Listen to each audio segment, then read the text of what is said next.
Hello, my friend, and welcome to the 548th episode of the Sales Podcast. I'm Wes Schaefer, the Sales Whisperer, your host. Today we have a friend of mine, Jay Hunter. He's the owner of VA Staffer. I've known him for many years. His team has helped me for many years with artwork, publishing of the podcast, and other various administrative things. And he's quite good at it. His team's good.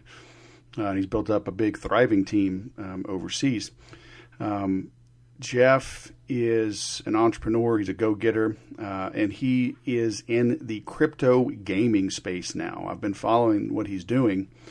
And if you visit my website much from these interviews, you'll see a lot of notes. You know, I'm usually on mute, taking notes, putting them in an outline format. I like to link, cross-link to my sites where, you know, there's related topics, related interviews, supplemental material that can augment that particular guest. But as Jay was talking, I didn't take many notes. He talks fast and he has a lot of ideas, and this stuff is still new to me. And the angle he's taking with this crypto gaming, I sincerely, legitimately just want to know what the heck was going on. Why should we even listen? Because he's quite vocal online, and things are working out for him as you'll see. So if you're not into crypto, if you're not into gaming, you still need to listen to this because it has a play. There's an angle there that you need to understand how it's going to impact you. You know, let's say you're not in real estate. Okay, fine. The run-up in real estate, the low mortgage rates, the low interest rates, the changes that the Fed is hinting about coming are going to affect you, whether you like it or not. So it doesn't mean you have to be an expert on real estate or the Federal Reserve or the Federal Open Market Committee, FOMC, or lending rates or any of that, okay? But you need to know enough to see how that might affect your business. How might that affect loans you might get for your business? How might that affect your clients? Okay, so crypto is here to stay. Gaming obviously is here to stay. You know, look up some facts. I'm just thinking about it right now and haven't had time to look it up. But when you see a movie come out, you know, look at the blockbusters and what they consider a blockbuster and how much money they make. And then go compare that to a video game release. Video game profits are an order of magnitude larger than blockbuster movies. Video games are here to stay. Video games and pornography have led a lot of the advances in technology, in computing power, in bandwidth. Okay, and you don't have to be an expert in gaming or pornography to understand the ramifications of that and see how it might steer the technology industry, okay, for years to come. And like Gretzky would say, you know, he skated to where the puck was headed.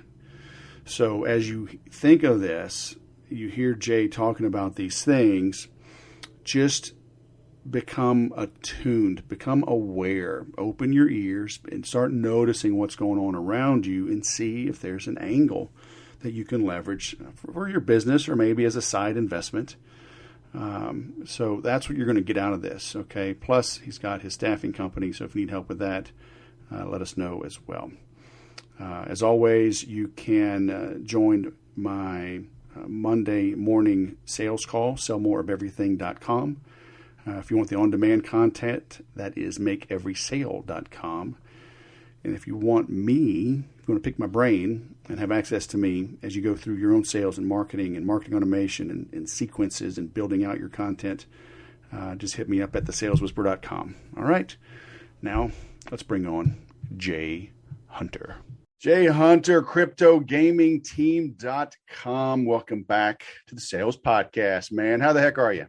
Man, it's good to come back on here. And boy, have things changed over the past couple of years, huh?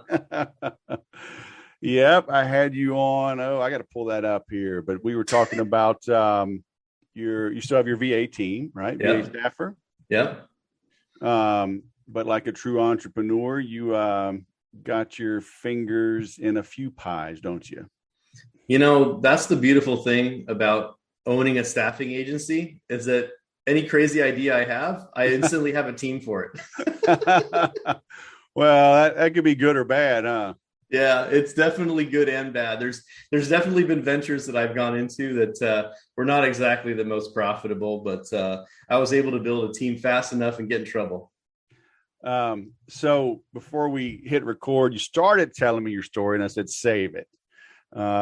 Because I truly don't know everything you're into right now. I know you are ankle deep head first into crypto, but you're doing crypto gaming, which I don't know jack crap about.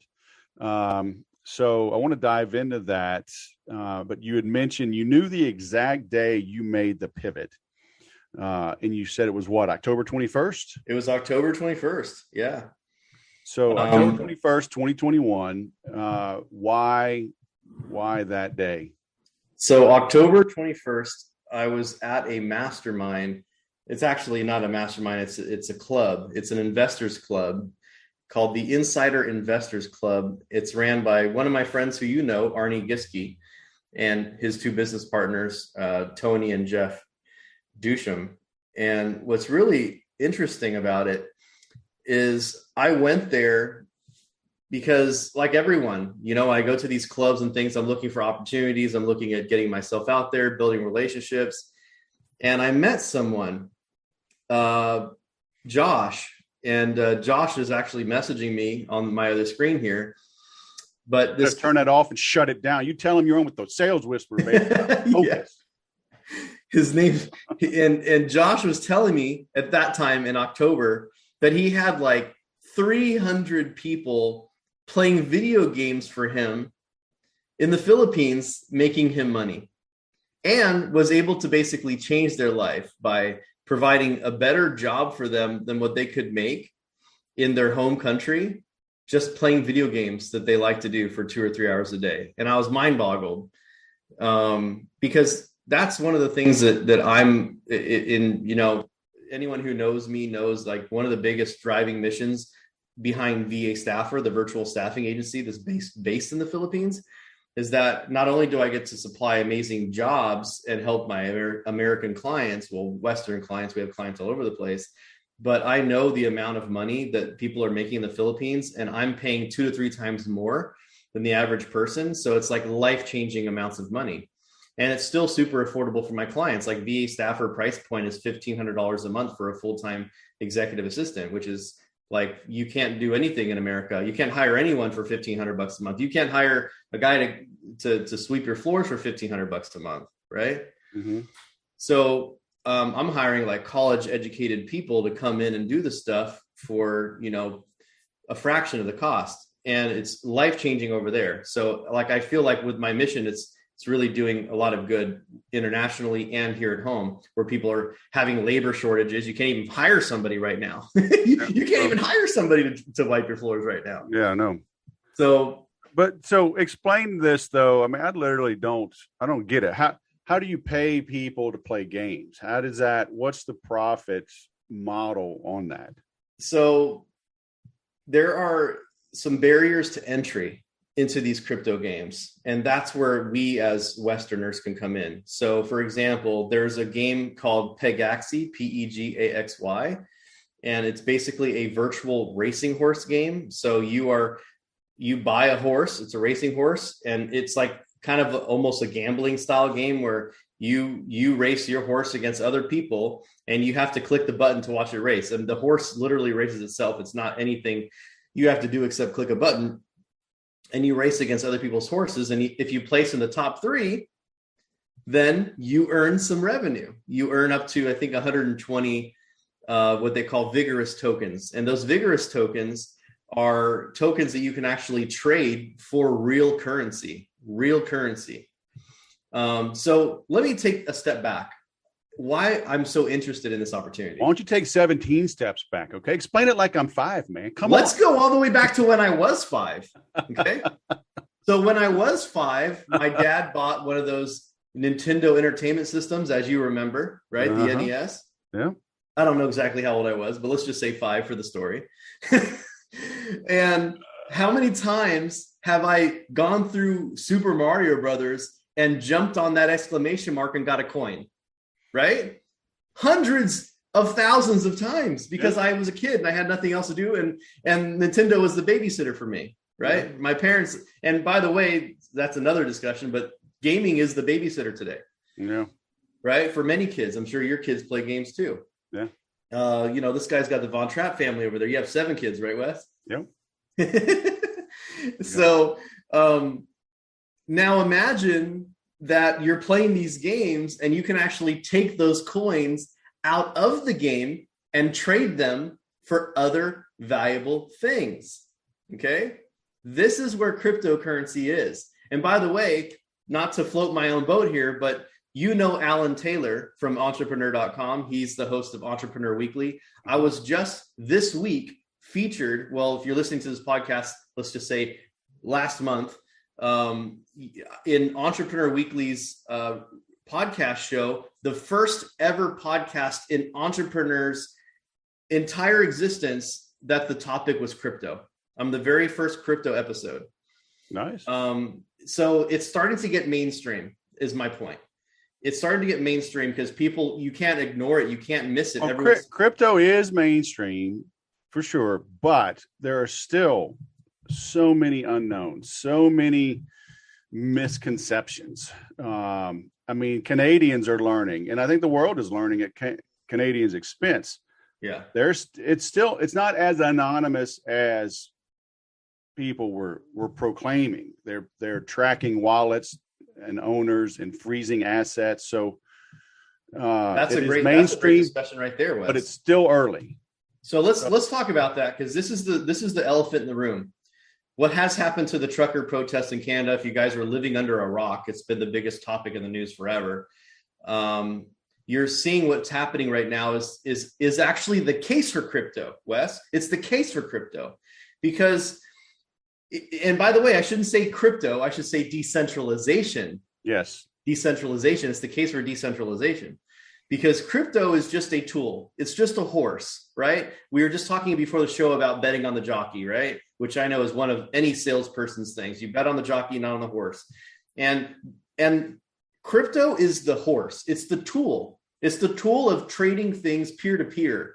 Hey, I have a coin. It has so much intrinsic value, and I want to trade it with something that you have that also has value. And that's a free enterprise of trade. So instead of trading a piece of gold for 5 pieces of silver, we're now trading one vigorous token for some what they call Binance USD, which is set at $1 price point. So what's happened here in Canada is the Canadian government has put pressure on centralized banks. Centralized banks. By the way, what is a centralized bank? It's a bank that the government controls, period. So Crypto.com is a centralized bank. Coinbase is a centralized bank that you can buy decentralized currency from. But is it really decentralized currency if you put it in a centralized bank? No, it's not. We've learned this. Canada has basically gone to people and said, hey, avoiding all due process, they have gone into these banks and said, hey, these people are doing suspicious activities. We want you to freeze their account until we figure it out, which, by the way, should be universally, I don't care what political aisle you're on, should be absolutely insanely illegal to go in and freeze somebody's funds without proof of guilt.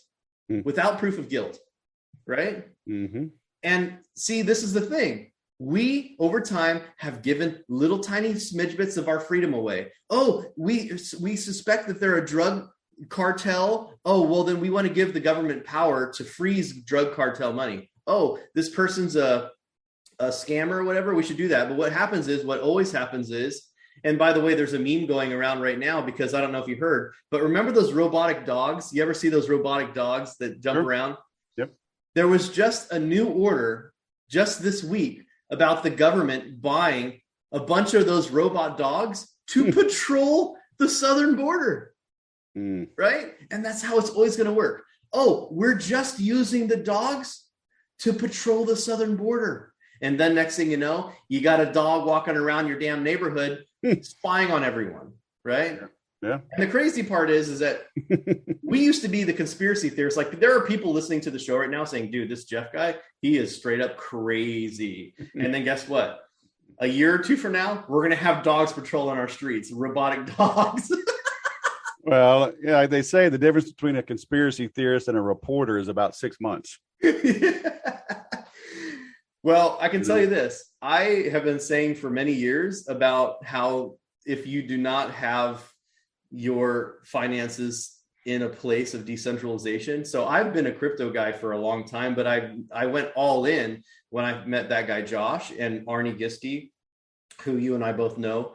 Arnie Giske's the guy who told me about the horse racing game. And I found out that you could rent your horse out. Now, back to what we're talking about. We're talking about the barrier to entry. Okay.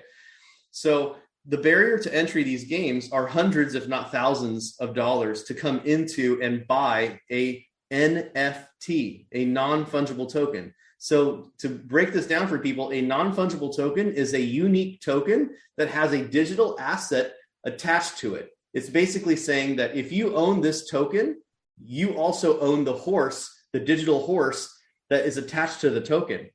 And that's where this digital assets are coming into play and where the future of crypto is going to be. So for example, I have something called the crypto gaming team. If you guys are watching the show, I just put my hat up against the screen, but the crypto gaming team, the only way to access the crypto gaming team is to own a crypto gaming team NFT. It's basically an artwork that I had an artist draw of a bunch of different figures. And we have what's called a randomly generated computer algorithm that basically creates, it'll take like a hat and a shirt and a facial expression and a necklace or whatever, and a keyboard and a chair. It'll just randomly put one of those things and it will paint this picture, and you can own that picture. And the only way to gain access to my community is to verifiably show proof that you own that artwork. If you own the artwork, you are a member of my club. It's kind of like having an American Express card. You go to the American Express lounge, you have to prove you have the American Express card, right? Mm-hmm. So now we have a digital way of doing that completely on the blockchain, okay? And the blockchain is basically just a giant Excel spreadsheet in the earth, out in the centrosphere of existence that is spread amongst hundreds of thousands, if not millions of computers that verify each little tiny data cell in that system. So back to the barrier to entry. What if I told you could buy a digital horse and you could race that yourself 25 times, which would take maybe 2 hours a day, or you could rent it. You could rent it to someone else and do a profit share. So for example, I have 4 horses right now. Actually, I have 4 plus 4. I have 8 horses right now because the horses can breed, by the way, next level. Yeah, you have a male horse and a female horse, you can make another horse. And so at the time when I got into the game, it was about $1,300 and $1,400 to buy a horse. That's a lot of money in the Philippines. For an American, that's a lot of money. But in the Philippines... And who are you paying to buy this horse?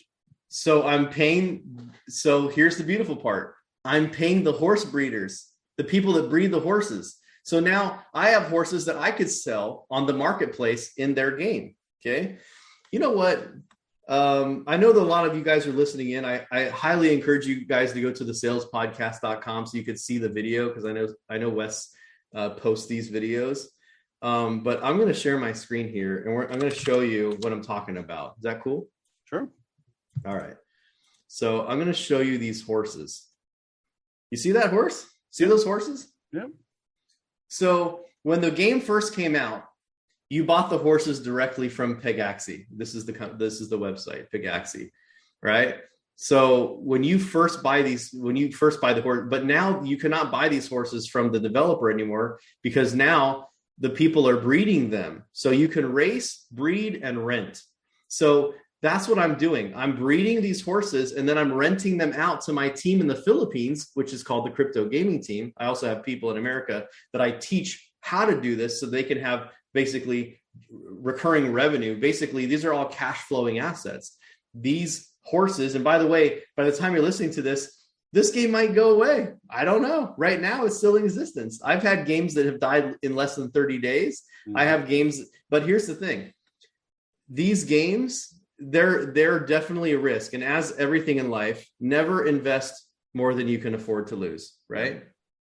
But I'm in it for the long term, because for me, the bigger mission is about the mass adoption of decentralization. Because if you think about what happened in Canada, where the banks came in and they were able to freeze people's funds, the reason they did that was because they were in centralized exchanges. If you can go to your Chrome browser or So Firefox, a centralized exchange. So you're talking about like BlockFi or Coinbase or? Correct. Those are all centralized exchanges. Yes, correct.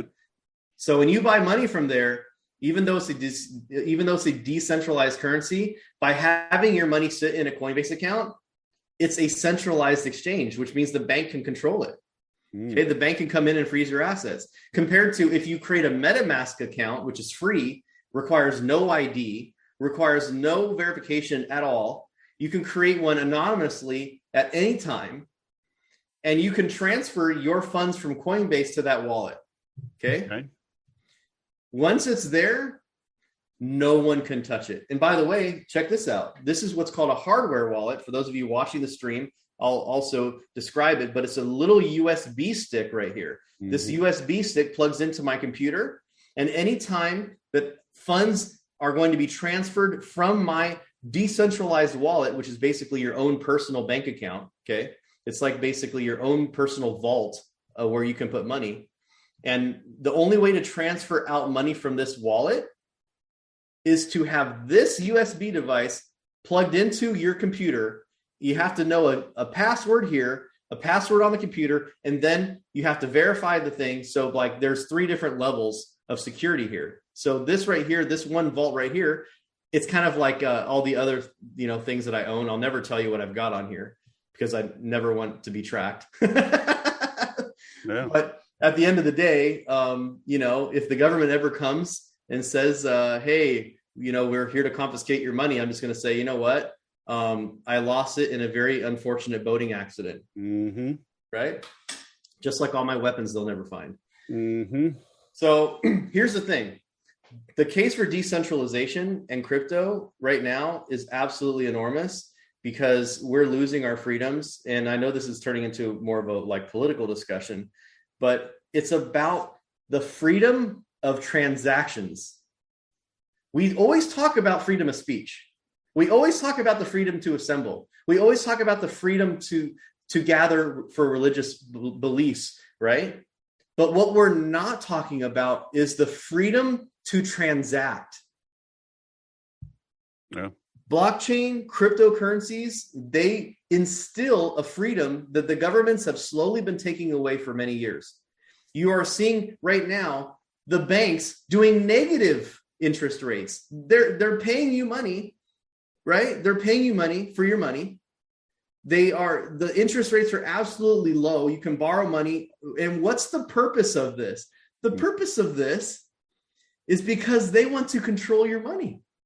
They want to control your money. They want you to put all your money in this digital thing and don't have anything. And then here's the thing. The banks are closed on the weekends. They're closed on the holidays. Do you really own your money if you can't even go to the bank and make a withdrawal and get all your money out? And that is also the scary thing about crypto. In just a couple seconds, I can load up this USB drive and I can transfer all my money somewhere else in a matter of seconds with no third-party entities, no control. No control. When I say no control, I mean you have full control, but no one else does. There's no regulation. There's no government. There's no third-party entity. It's a direct peer-to-peer transfer. And by the way, that's why a lot of people get scammed, because once you send money to someone else, decentralized, you can't call the bank and ask for your money back. Yeah. Once it's gone, it's gone. And that's why I highly recommend getting one of these hardware wallets. I'll put a link for you, Wes, for anyone listening to the show. This one here is called a Ledger, although there's other ones called Trezor. There's a bunch of different ones, but I really like my Ledger, and I have a Trezor as well. And here's another tip. Never buy from Amazon. Always go to the official website and buy, because some people will sell you hacked devices that when you put your money there, they'll siphon it out. All right. So that's exactly why, by the way, I'm releasing my book, Zero to Hero Crypto Guide, because there's so many people that have been scammed. I'm one of them. I've been scammed in crypto. And like, even for my mom and dad, like my mom and dad, like I know I can help them a lot by helping put some of their funds into crypto to generate cash flow. But at the same time, I'm almost afraid to get my mom and dad in there because of how easy it is to lose it if you don't know what you're doing, Wes. Yeah. It's like right now, a friend of mine, he got hacked on Instagram. And I've been toying with the guy, the hacker. But dude, this is pretty savvy. He's messaging me, right? And I know it's not my buddy. And he's like, "Hey, I need help. I've only got access to a couple people. Can you click this link?" And I don't know how he's doing it. I'm getting a text. Like, how is this scammer texting me? Yeah, so a lot of times Instagram. they'll do what's called a phishing attack. So one of my clients, Deborah Driggs, she's a former Playboy Playmate. She's very successful. Right now, her Instagram account is being held at ransom. She does not have access to her Instagram. Someone hacked it because they sent her an email saying, "Hey, we need to verify." One of the things they do is they say, "Hey, you qualify for our blue check mark," or whatever, right? So now they're excited. Oh, and it's a fake Instagram email. It's like Instagram mmm.com, like verify your Instagram account. You qualify for the blue check mark. Just type in your email and your password here and we'll verify you. And then they take the email password. And then now she's getting text messages on WhatsApp from a hacker that's telling her that if she doesn't pay some godly, insane amount of money, that they're going to delete her account. And of course, I've helped her submit to Instagram. But if you don't know anything about Facebook and Instagram, their customer support sucks. If you're listening, Facebook, I love you to death, but I don't. Mm-hmm. Facebook's been amazing for my business, but they suck when it comes to customer service, and everybody knows it. Yeah. Yep. So, all right, you're into this gaming space. I mean, do I need to pay attention to crypto gaming? Because I'm not drawn to it. So here's what's cool. How about I share a win, right? Because I've been very negative on the show so far. Hey, it's the world that we're in, right? People need to understand. Look, and I don't know if I learned this in the military or just continuing study, but for a government to take over, they only have to do three things, right? They have to control the money. So you can't leave, right? If I don't want a Japanese or a Korean won or yen or whatever the heck they're calling it these days, right? I don't need a Russian ruble. So if they can control the money, right? You give me a North Korean won, all right? What am I going to do with that? Mm-hmm. So they control the money. So now you can't get out, right? They control the media. So you don't know what the truth is. All right. And I mean, look, the media, Twitter is no longer a venue, for freedom. I mean, they very much are controlling the dialogue. Google controls the dialogue. Facebook controls the dialogue. They admit their fact checkers are just giving their opinion, and that is a matter of court record. So you control money, you control means of communication, and you control the weapons. So people can't fight back, they can't speak out, and they can't leave. That's all you got to do. And, we're well on our way. Canada is suffering this. Australia is suffering this. The 300 million guns or whatever they say, 100 million guns we have in this country is what's keeping, the government at bay for the moment. So right. I'm all in on what you're talking about, so I'm just trying to help explain, though, and relate to our listeners why they should care. Why. And it's funny too, because Wes, like what you said earlier when we were talking about conspiracy theories, like, I wish it wasn't true. Yeah, but no I mean, we look at the things that have been happening the last couple of years, and it's undeniable. I mean, you're literally sleeping under a rock, or you're in denial if you don't see just the flat out overreach. People are tired of the mandates. They're tired of the lockdowns. And the crazy part is, even with the mask mandates and everything, like now we're finding out that they didn't work, right? We're finding out the vaccines didn't work. And yet I've had my posts removed on social media platforms for spreading misinformation. I'm literally posting facts like from scientific websites.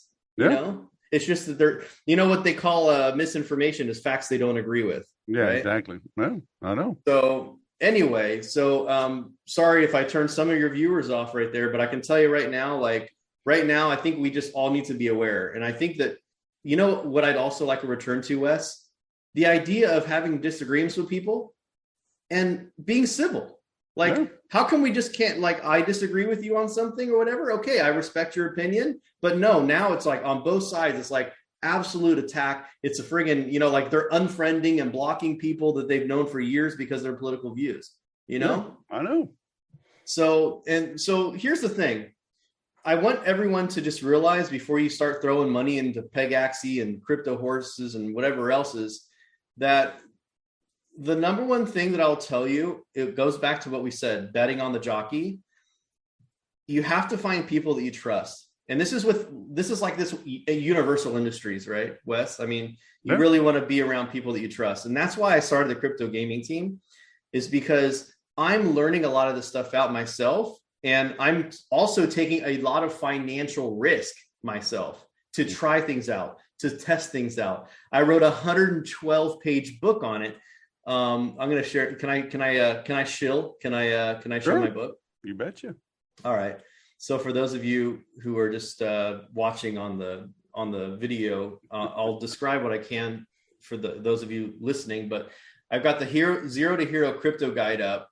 And on the front page, it says the only resource you'll need to understand cryptocurrency, decentralized finance, crypto gaming, and the metaverse. Those are all hype right now. Like, you can't go anywhere without hearing about crypto, DeFi, decentralized finance, they call it DeFi, crypto gaming, and the metaverse. Like, you've probably heard all four of those things in the last 2 days, right? Yeah, for sure. Someone's always talking about that. So I put together this book that goes down the road of, like, you know, and first off, I talk about why you guys should trust me on that. And let me tell you guys something. This is exactly the thing. I believe wholeheartedly that you have to have people. You just have to be able to have trusted people. I didn't have the trusted people when I first came in. I had Arnie and Josh not until October of last year. Before that, I was in all the wrong things. I lost lots of money. I've lost probably $8,000 to $10,000 in crypto before I finally got smart, right? Were you looking for finally said, you know what? Wrong places? Is that what you're saying? I've invested in the wrong places. I used to just buy coins and hope that they go up. I had no idea what they were, you know, and probably like the majority of people, I bought a bunch of Bitcoin, bought a bunch of Ethereum, bought Solana, you know, like, and I had no idea about something called utility. Utility is like what you can do with these currencies. So this person here who co-wrote the book with me, her name's Koshi, who will stay anonymous. This is a really amazing person who has sold millions and millions of dollars generated on ad campaigns. They're an expert. They've worked with cool people like Ty Lopez, some really big names.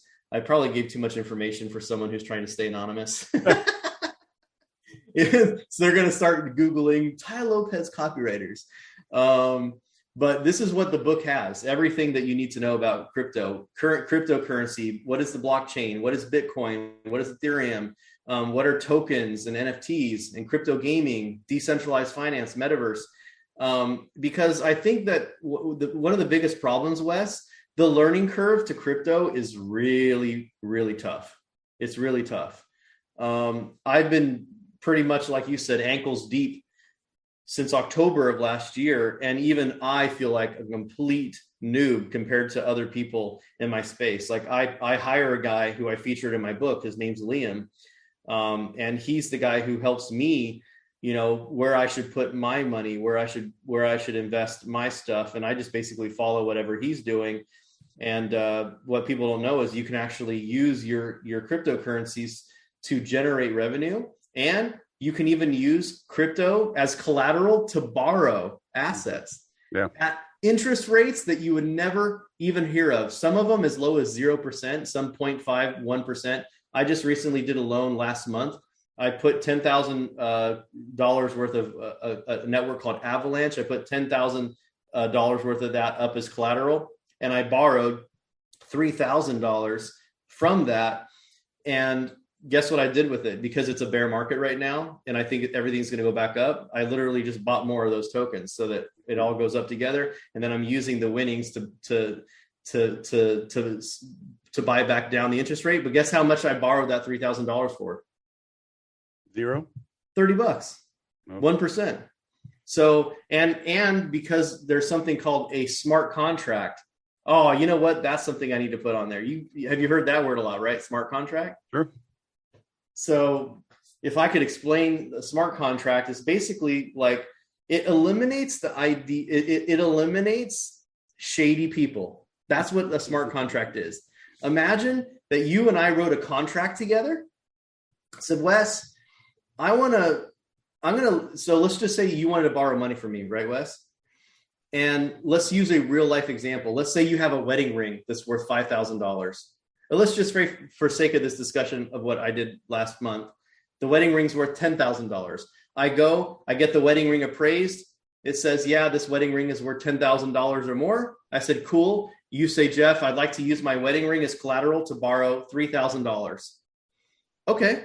So I say, cool. So you're going to pay me back $3,030. And you're like, okay. And then you say, well, when do you, so then you're going to come to me and say, well, what are the terms, right? I don't care. I have your wedding ring. You can pay me back the $3,030 whenever, because if you don't, I have your wedding ring, yeah. Right? Sure. So if you don't pay me back, I will liquidate the wedding ring. I'll sell it. And then I will pay you back the difference that I owe, right? So let's say the wedding ring is $10,000. And so I sell it for $10,000, and then I owe you, what would that be? $6,770 or whatever. I don't know what that would come out to be. Mm-hmm. I would send that remaining balance to you and call it quits. And that's what we can do in a smart contract. The smart contract is an agreement that you and I sign digitally, okay, that says, if you don't pay me back, I have access to your collateral. And it's automatic. The computer will look and say, if you don't pay me back, it will automatically do that for me. That's what the smart contract does. Now, so it's very low risk, like zero risk, because the smart contract, there's no human emotion at all. Right. But now, do I have to leave that collateral, I assume, accessible? I can't go spend that, right? Because then that defeats the purpose. The collateral is basically locked in let's visualize this. Basically, it's put in escrow. It's in a virtual vault, right? Yeah, it's theirs collateral. Yeah. And the bank, instead of having a human, it has a robot, and the robot will check to see if you pay back the debt. See, you're paying back the debt, and whenever you pay back the $3,030, it instantly releases the collateral to you. It says, good job, you paid back your debt. Here's your collateral back. And that's the cryptography part of this that people need to understand. Computer. It's all computer. Yeah. And this is the thing. This is the number one thing that is beautiful, and also the scariest thing is because there is no shady actors, because it's all in writing. It's a smart contract. A smart contract is literally a digital contract that is an agreement between you and other people or whatever. And the AI executes the contract. So it's not like me. Like, imagine this way. We've all played Monopoly, right? We've all played Monopoly. And we know how important it is to have a banker that you trust. My dad always played banker, and it wasn't until I was in my teenage years I realized why he always won, because he was shady in that bank. He'd be making those 500 withdrawals, to himself. Like, we wouldn't even see it, right? So now... I don't know what you're talking about. I never do that to my kids. Sure. And so now with the smart contract, there's no human actor at all. It's just a script, and it executes the script when certain conditions are met. Right. So if I give you $10,000, so for example, here's what I really did. I gave $10,000 worth of Avalanche tokens, and I borrowed $3,000 worth of stable coins called MIM, which are worth $1 each. I borrowed 3,000 of those. So for me to make my debt secure and to pay back my debt, to secure my collateral, to get it back, I pay back the 3,000 over time. So I've already paid back half of it, by the way. Mm-hmm. Whenever the market goes up, I pay it. When the market goes down, I cry. Mm-hmm. Right now, it's a bear market. It's been going down. So I've actually been trying to pay my collateral back, because guess what? Technically, if I'm paying back the amount right now in the coins that I'm spending, they're worth less than what I paid for. So if I borrowed $1,000 worth of Avalanche tokens back when it was $100 a token, and now I'm paying 100 Avalanche back now that it's $85 a token or $80 a token, technically I'm making 20%, right? Yeah. But that's all speculative. I would not recommend a noob to do that. Like, oh, it's going to go back up, because then someone gets in on this deal, then it goes up, and then technically you're paying back more, right? Because now Avalanche is worth more than when you first borrowed it. So that's why I always recommend borrowing in stable coins. That way it's a fixed cost. You borrowed 3,000, you have to pay back 3,030, like that. So I know we totally went down the rabbit hole, Wes. But people don't know what stable coins are, though.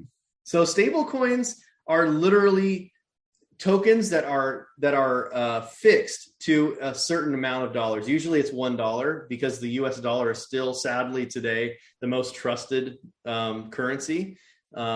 It's even with it inflating 7% since last year, which I think is really an underestimate. I think that's a very underestimated number.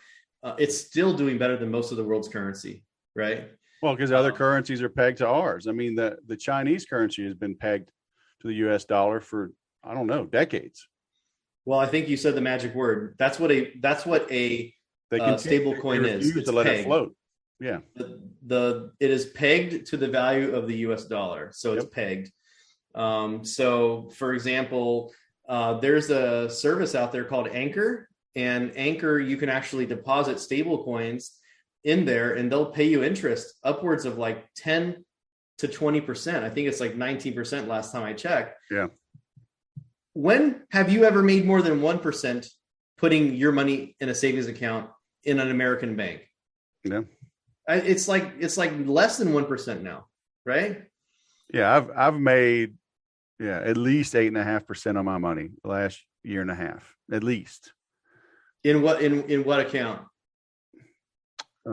In various accounts. I mean, like in the banking system, like actual bank. No, on my crypto. Oh, okay. I just want to clarify that. Clarify that. So here's Wes, right? Here's Wes. He's put his money, his US dollars equivalents, in stable coins. I'm assuming it's in stable coins, Wes. Yeah. And he's putting his stable coins that are worth $1, and he's putting it into a decentralized bank. And that decentralized bank says, thank you very much, sir. We're going to pay you an interest on that. And why do they pay you an interest? Because they're using his money to loan it to other people. Yeah. They're loaning money to other people. They're using it to buy cash generating assets. They're using it. And right now it's a bear market. So I'm sure the interest rate's lower than it usually is. Right. It went down over the last year, but still it's over 8%. Which is a lot more than any bank I know. Yeah. So I know that we're coming up on the end, but we have talked about so much. But when it comes to crypto, I just want people to always remember too, there is secure, there are safe investments in crypto, because people think, oh, it's super risky. Stable coins are very non-risk. It's very non-risk, because the stable coin is pegged to a US dollar. So if you're putting it in there, and it's very easy to sell because it's a trusted coin. Yeah. And see, it comes back to that word, trust, right? People say, the podcast episode that I just did on Entrepreneur Weekly, we talked about this new coin called Cheddar. Okay. And if you know the Dutch Bros, I don't know if you know the Dutch Bros coffee. Yeah. Yeah. So the founders of Dutch Bros created their own token called Cheddar. And it went up 4,000% in value. Now it's down to about 3,000% or whatever. And I invested in it, and I'm not going to sell, even though I've lost money on it, because I bet on the jockey. I'm betting that what they're going to create is awesome, and that people want to be a part of it, right? It's called Cheddar. Cheddar coin. Yeah, Cheddar coin. And it's a culture token. In other words, by owning a certain amount of those tokens, you get access to events that are exclusive to people that own the Cheddar token. And there's a bunch of cool community culture type stuff that they're doing. And I just want to remind everybody, we're on the cusp. This is the beginning. This is the very beginning. The options are barely even being explored in the space. And I'm just going to have a fun ass time doing it. Am I going to lose some money? I'm sure I'm going to lose some money. If you don't have like a couple $1,000 just laying around, you're like, you know what? Let's do some cool stuff, then I wouldn't do this. Now, I do want to share a win before I go. So one of the things. Hey, you're not going till I say you're going. Okay, good. Just pop a squat. Okay. Get comfortable. I just wanted to make sure, because I know that I'm probably way over time. All Uber Eats, because you're not leaving. Okay. So here's the fun part. So one of the things I'm doing crypto gaming team. So Wes, I'm a huge gamer. You've known me long enough to know I love games. I've gone viral. I have 135,000 followers plus on TikTok. I think I'm up to 138,000 today. And it's all because of gaming. I love gaming. I've loved it since I was a little kid. I used to get made fun of. My parents used to say, Jeff, you're never going to do anything with games. So right now, this is kind of like the middle finger, like, hey, told you so. Gaming's good, right? And in the early 2000s, mid 2000s, I was actually really big in the esports scene. I worked on huge community sport growth, esports. I used to own a company called Esports Media, which was one of the very first broadcasting companies ever in esports. We ended up selling that company to a game developer. I even helped come up with the name for Twitch.tv back when I was one of the top streamers at Justin.tv. I shared a cab back to the hotel with Justin Kahn at the launch of Twitch.tv at the rooftop of the hotel, the loft, the A loft, I think is what it was in LA during E3 back in 2009. That's how old school I am. All right. So for me, it's kind of like all the skills that I used to work. I have a check. I have a picture of me holding a check for $900,000 at the Major League Gaming back in like 2008. Okay. I used to have a professional esports team, Check Six Gaming. Like, I've done a lot of really cool stuff in my life around gaming. I was what they call the emissary of the league. It was a marketing type role for Riot Games to help build the community for League of Legends, which is still played today. It's one of the founding games in esport competitive gameplay of a term that I used to coin called MOBA, multi-online player battle arena. So I go back. So how does this play into today? This is what's cool. I'm at a point now to where I'm actually leveraging my expertise in marketing and esports and matchmaking. And I'm going to these crypto gamers, these developers, and I'm actually helping them develop out strategies for their marketing, for what they call tokenomics, for helping them develop out a strategy, a go-to-market strategy, how to attract investors like me who want to purchase the game and have other people play it. We call it guilds. So crypto gaming team is actually a guild, a super guild. I have about 175 paid members right now that are all investors. And I'll get into one of these examples here. One of them is called MetaGear. MetaGear.game. MetaGear.game is a Vietnamese company. It's actually two developers in Vietnam. One's called OnePad, one's called OneLaunch. If I got that name wrong, sorry, MetaGear team. But I approached them as a marketing guy and said, hey, look, I want to help you reach the American market. And instead of saying, pay me $30,000, here's a very unique approach I did for them, Wes. I said, I am willing to invest in your game. And I will invest $30,000 in your game. And that's what I did, by the way. I bought 1.5 million tokens for 2 cents a token. Now, I'm going to do a share screen, and there's going to be crying in the audience. Okay? There's going to be crying in the audience. All right, here we go. Okay? So This is CoinGecko. If you guys don't have a CoinGecko account, I highly recommend it. They are very, very current, and I like their portfolio management system. So you can click on portfolio. Everything's down right now. I woke up and everything was down. But here's the main things I invest in: Bitcoin, Ethereum, BNB, Solana, Binance, Avalanche, Polygon, Decentraland, Axie Infinity, Harmony, Smooth Love Potion. You can see right now, Wes, that everything is down right now. See it? Mm-hmm. Like, it's getting destroyed right now. The whole industry is getting destroyed right now. And that's the thing, you know, it's a bear market. Here's the Cheddar I was telling you about. It's down to like 0.07 cents right now. But here's Metagear. I bought these tokens at 2 cents, 1.5 million of them. Can you read that number on there, Wes? Mm-hmm. That number is a beautiful number. 39.7 cents.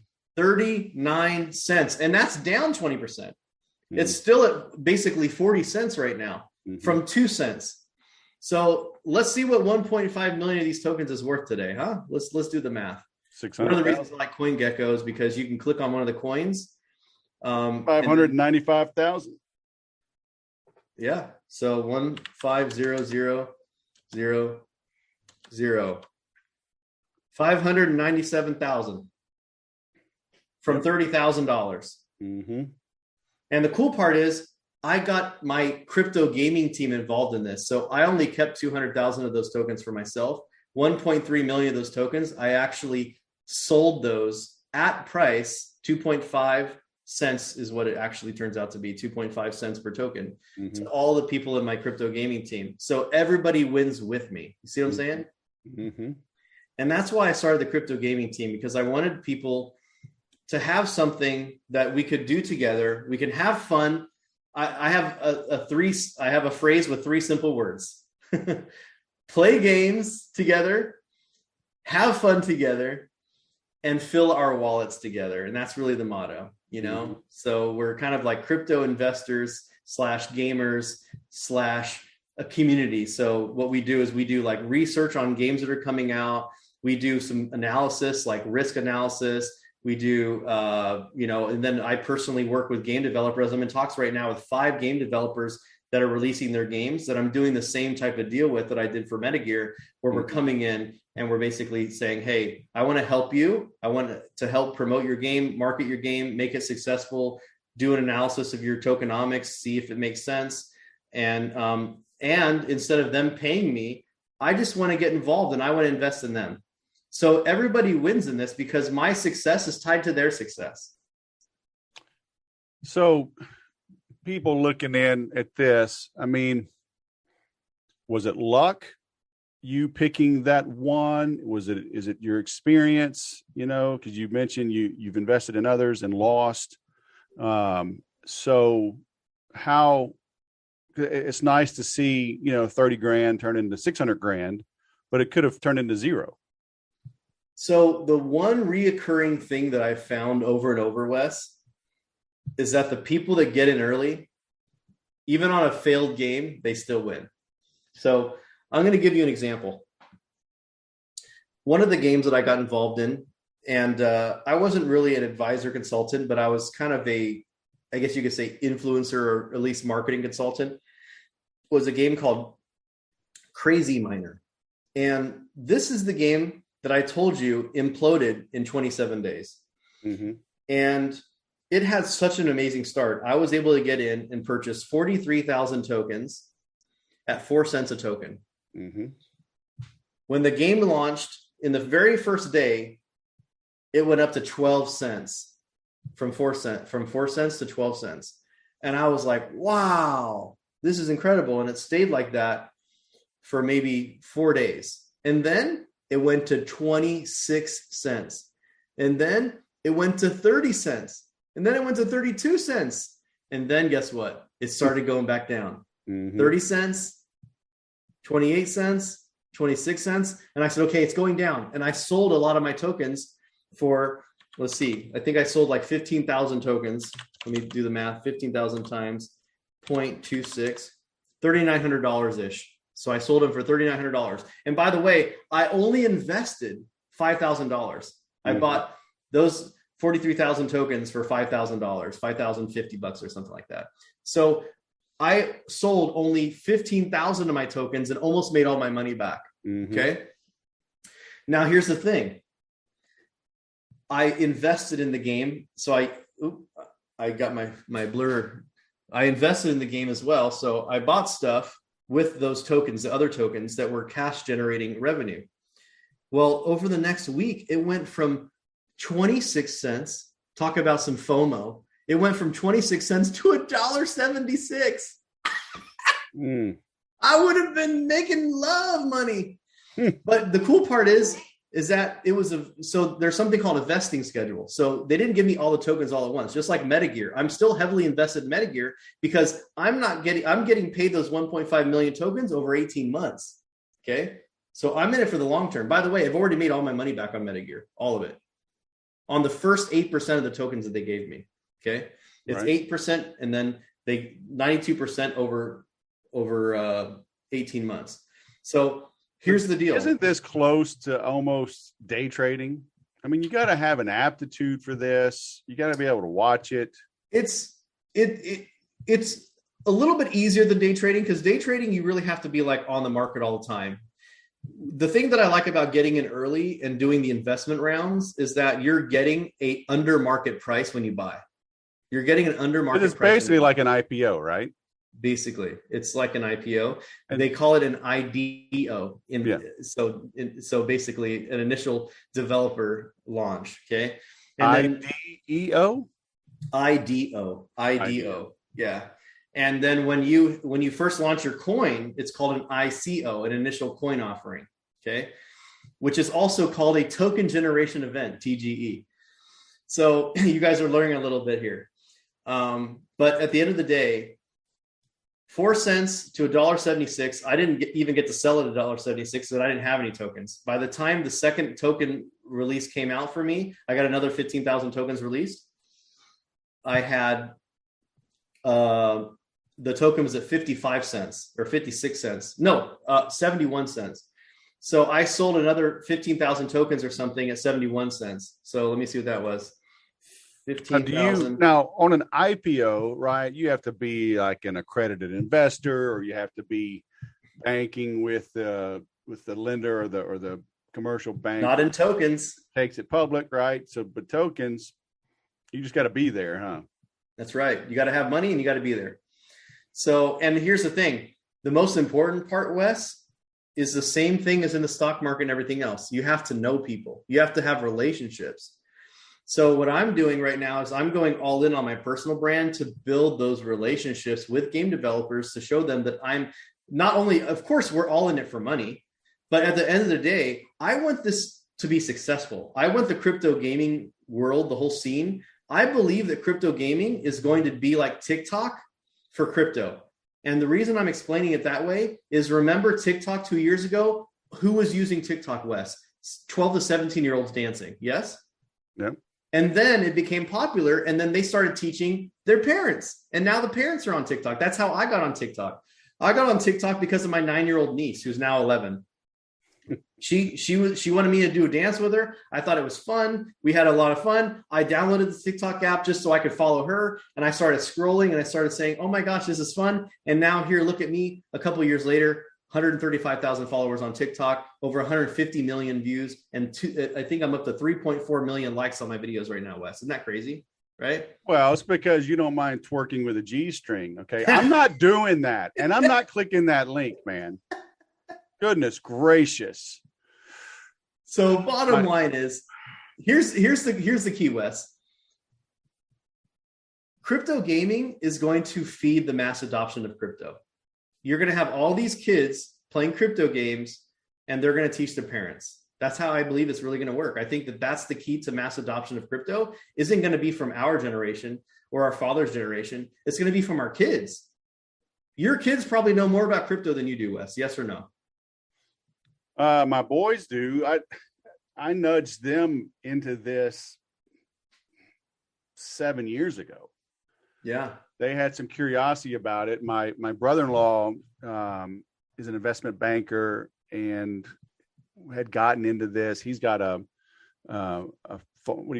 server farm mining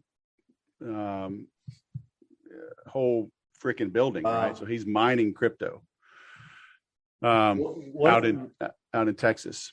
One of the members of the crypto gaming team bought a crap ton of Ethereum back when it was $200. Nice. He's sitting on some pretty change. Yeah. Matter of fact, I told him, I said, dude, you're wasting it if it's just sitting in your Coinbase account, which it is. I said, you should be putting that crypto to use, man. Mm-hmm. So anyway. Yeah. So I got them involved, and and I told my son, my second son, my oldest, he was working for a developer in the crypto space up in San Francisco. So he's super knowledgeable. But even my second son, I told him put some money in it, and I think he put a few hundred, then maybe 1,200. I said, you're not going to pay attention until you have some skin in the game. That's right. And I remember, so he put some money in it, and back in October time frame of 2020, things were kind of going time to get in. They were going on a run, and he's like, I think I should sell. And I'm like, dude, I'm adding right now. I'm like, and then it went on a run, it's 10 grand, 14 grand, and moving from there. And talking about Bitcoin specifically, Ethereum was, 1,500 to 1,700 back then. And so it just kept running, right? And I'd text him, hey, aren't you happy? Aren't you happy? Listen to your old man, right? So he's kept it in the whole time. And here's the thing. Yeah, they're super smart on all of this. And here's what I want to just leave with everybody. Let's just talk about the future for a second. Do you think that the future is in Wells Fargo and Chase? Or do you think that the future is in decentralized banking? Do you think that? Well, so I have to answer that with a caveat, right? These big guys, the bankers, the banks that are too big to fail, and our politicians, they have the power right now, and they are not going to let something like this usurp their power easily or without a fight. So these guys, like we're seeing in Canada, they still have most of the guns and the gold. So they can take the fight to us, now in the do I think they're morally wrong? Yes. Do I think in the long run, it's a big house of cards and it's going to collapse on them? Yes. But they can still manipulate things for a while. I agree. And as we've learned over the past couple of years, people are easily manipulated, and they believe anything on the media. And, that's another reason why I said, what a great way to close this one out. Buy one of these. We're going to make sure that you guys have a link here in the podcast. This is called a ledger. It's very simple to set up. That's different. It's like a smart USB stick, right? Yeah. It has a little computer screen on it. Yeah. And that computer screen, you have to enter a PIN to get in there. Yeah. And basically it's just a verification that you actually want to move your money. Right. So like, for example, let's say the police come in, to seize your stuff. And that thing right here is what stores your password. This functions as a two-factor authentication. So you are always going to have a layer of protection between your money and it sending somewhere. So I didn't have one of those in the past, and I did unfortunately lose about 0.1 Ethereum, which is worth $600-700 at the time, which sucked. And maybe $400, whatever it was. But thankfully it was a small lesson to learn. Some people there's somebody in my contacts who, so the most of the time when these things go wrong, by the way, is when someone gains access to your computer. And then your MetaMask or whatever wallet's already logged in, so they can do stuff with it. Okay. Yeah. So you want to have basically a two-factor authentication so that it always takes you and then maybe your mobile device or whatever, or this USB stick or whatever, to make sure that it's actually you doing a transaction. And that's definitely the bottom line. Yep. I've got some security built in. It was funny. I was talking to my boys not too long ago, because I've got password generators, with authentication and pins. And I realized it's like, man, especially like my MetaMask, it's like if I die, they don't know how to get into this thing. So I So printed out I its passwords. I've got them in my safe, my physical safe, right? I'm yeah. like, go grab that, go log in and go get my money. The cool part about this, even this device, if this device gets broken, there is a seed phrase, a series of 16 words or whatever, Yep. that if they bought another device like this and they put the password in, it would restore access. Okay. So treat your seed phrase like a social security card, put it in a bank vault, put it in your safe, make a copy of it. They even have like titanium metal plates that you can stamp that can live through a fire. Mm-hmm. Don't think about that. What happens if your house burns down and you have a password in your safe and it gets toasted? You're done, right? So think about that, because this is legit. I mean, especially for me, I have one of my accounts right now that, has a godly amount of money in it. More than most Americans make in a year. And, I constantly think about, I actually had to have that talk with my wife. And I said, look, if anything ever happens to me, this is what you need to do. Yeah. Because imagine what would happen if I died, I got a heart attack magically, and no one knew how to access those funds. That would suck. Mm-hmm.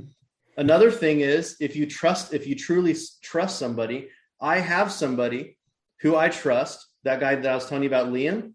And if I ever die, my wife can go to Liam, and normally I would never trust anyone with a password, but I trust this guy with my password.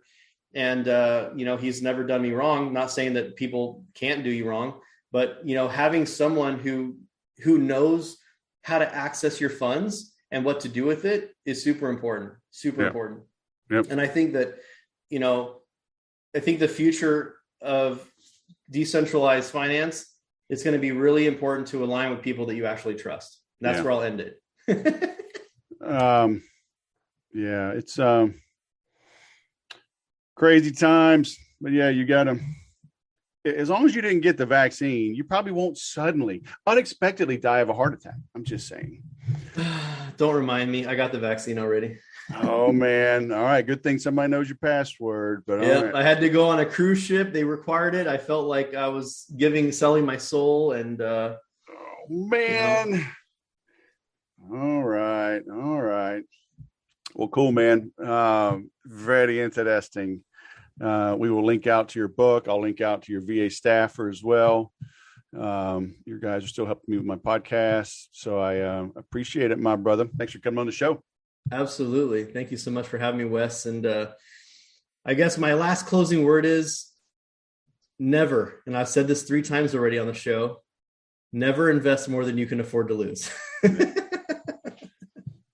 Amen. Yeah, if you're, whatever you're in, right? If you're losing sleep over it, if you're waking up worried about it, then you got to fix that thing, whatever it is, a partnership, flipping a house, cryptocurrencies, relationships, whatever. You got to fix it.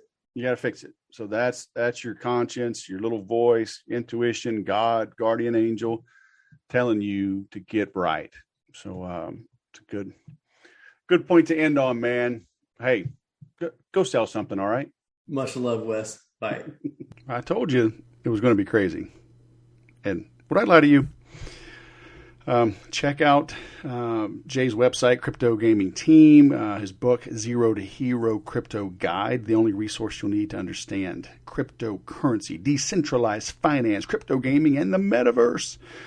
And, I had some questions for him about decentralization and hardware wallets. And I've used MetaMask now for, a year and a half.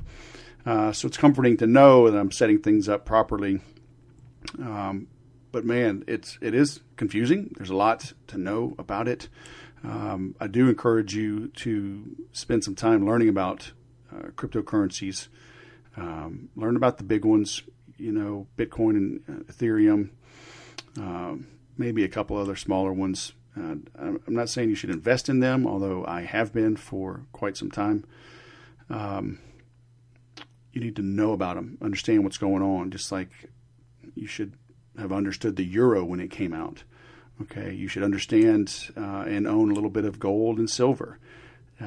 It's a good way to diversify because you never know. We see this stuff going on with Russia and Ukraine, how the Russian ruble reacted. We see some calling for the closing of these accounts. And if your money is on Coinbase or BlockFi or something and not in a secure wallet, right, either a browser-based wallet or a hardware wallet, then the governments can still access your money. We saw this with Canada. That should have scared the crap out of you, that Canada turned as dictatorial as they did so fast. I mean, they're literally confiscating GoFundMe accounts. They are following people home, arresting them, taking their dogs. I mean, this is like Canada. Because a nation only has to control three things to control you. One is the media, right? Can they control access to the truth? Two is money. I can't spend a Russian ruble or a North Korean won. So if you wanted me to, fly over and get a submarine and, I don't know, get a private jet and fly in and evade the bad guys and swoop in and pick you up, you need to give me something other than some rubles or some won, right? Maybe some gold, maybe some guns, maybe some Bitcoin. Because if a country can control the currency, then you're in trouble. So they control news, information, the truth. They control money and they control weapons. If you can't fight back, the government has no reason to fear you. So our Second Amendment is there to make the government fear us. So don't let anybody tell you anything different. Oh, but weapons have changed, time has changed. Yeah. Our founding fathers allowed and wrote into law the fact that the citizens could have the exact same weapons that the government had, including cannons and warships. So don't let anybody give you that crap. Oh, nobody needs 30 rounds to go hunt a deer. Those 30 rounds ain't for hunting deer. Now, they could be for hunting pigs, but I digress. Although some greedy politicians you could call pigs, but I digress even more. Check out what Jay's working on. Spend some time learning about cryptocurrency. You'll be glad you did. If you have questions, hit me up. Let's talk. thesaleswhisperer.com. I'll go sell something.